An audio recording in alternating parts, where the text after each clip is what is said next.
Hey, Liron here. Today I want to share with you an easy watercolor tip for more vibrant painting. So we have this beautiful scene here and we're going to keep it super simple, okay? We have this beautiful boat, kind of dried, washed up.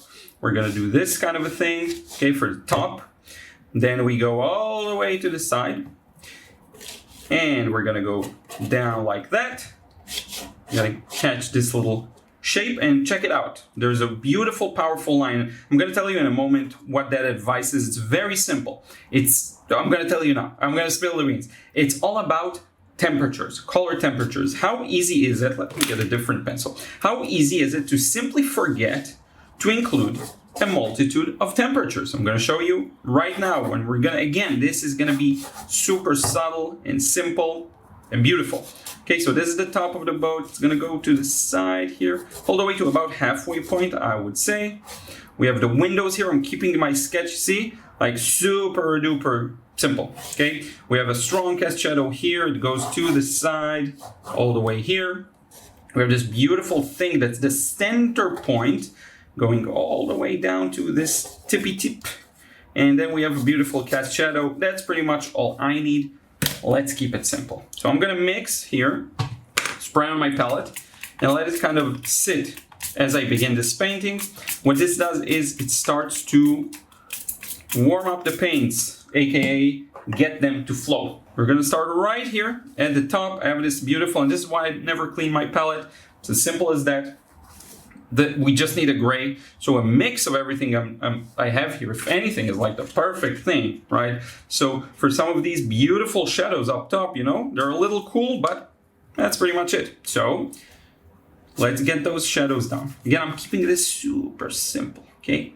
We're gonna get those beautiful shadows here. Diagonal line, okay? And those shadows are carving our perception of what the thing looks like. You gotta remember that. The shadows are the thing that makes it look the way it looks. Okay, I'm not even gonna have a background for this one. We're gonna keep it simple. I can use that same shadow color, by the way, just for general darks, if I choose to. And then we have a couple of these small cast shadows by different objects we have here. And look, now's our opportunity to go darker. So I'm gonna mix in a bit of black into my existing mix. Make this a tad bit darker, keeping it somewhat neutralized. And we're going to, in one go, pretty much, get this beautiful kind of variance that shows, you know, some parts that are deeper and have a bit of a stronger shadow to them. Does that make sense? Hopefully it does. And right now what I have is a slightly cool neutral color, right? So we're starting cool neutral, but we're headed in, you know what direction we're headed in, right? You can tell, you're noticing the bottom of the boat has this beautiful rusty kind of brown, red, that we're definitely interested in capturing. Now, while I have this small brush, might as well throw in these little not cast shadows, but rather shadows that hint at the texture of this. See, just hinting at the texture. There's this parts that are beveled outwards, right? And then while we're at it, we can fill in those darks right here that cast those more diagonal shadows. We can put in even a door or two. You know what the beautiful thing about this stage of the process is? We are done with the top part. We're pretty much done with it. That's it. That's everything there is to this part, right? Now, of course, if we add a background, it'll start shining brighter, but for now we're good. So I'm gonna maintain that same kind of blue bias here. And by the way, sorry if my audio feels a little different. I forgot my mic, so we're using the camera's mic. My apologies, you know, things are still not fully done here, still a bit of a mess. So I don't have all of my supplies basically with me at any given moment. That's the reason. I brought it with me over there so that I can film and record over there, but then now I don't have it here. So there we go. Now look, we have this beautiful kind of neutral blue, right? And look, there are some parts where it's a little brighter. So for those areas, you can just, you know, grab a bit of a brighter piece of blue. Now look at how my brush travels across the paper. I'm not really too worried about being perfect with my shapes here necessarily. It's all about the fun, traveling across the paper. Now I'm using 2 brushes, right? The tip is about temperatures, so check it out. Sometimes I love being a little rough around the edges on purpose. Just kind of like this. Okay. So if we're dealing with temperatures, what are we gonna do here? We're traveling around the cools. We have some, violet here, or, we have a bit of a variety of cools, but we're still quite in the cool region, right?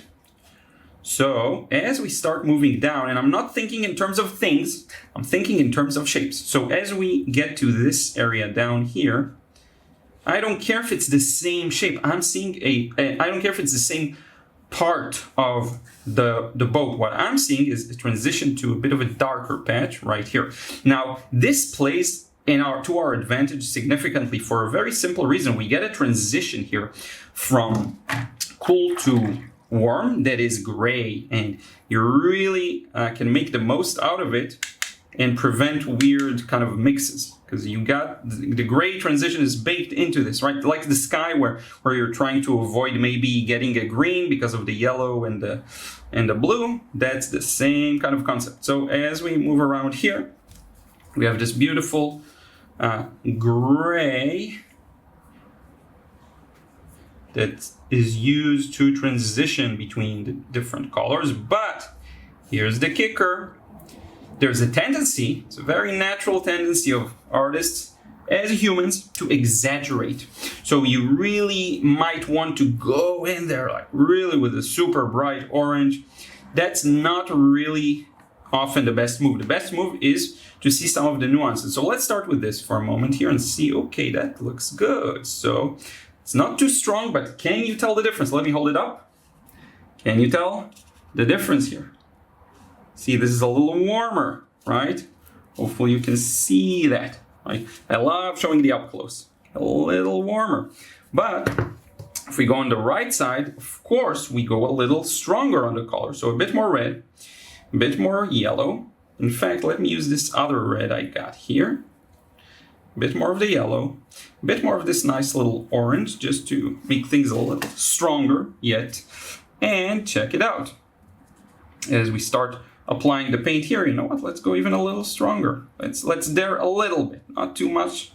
I mean, dare as much as possible, but let's temper it just a bit, okay? And by doing what we just did,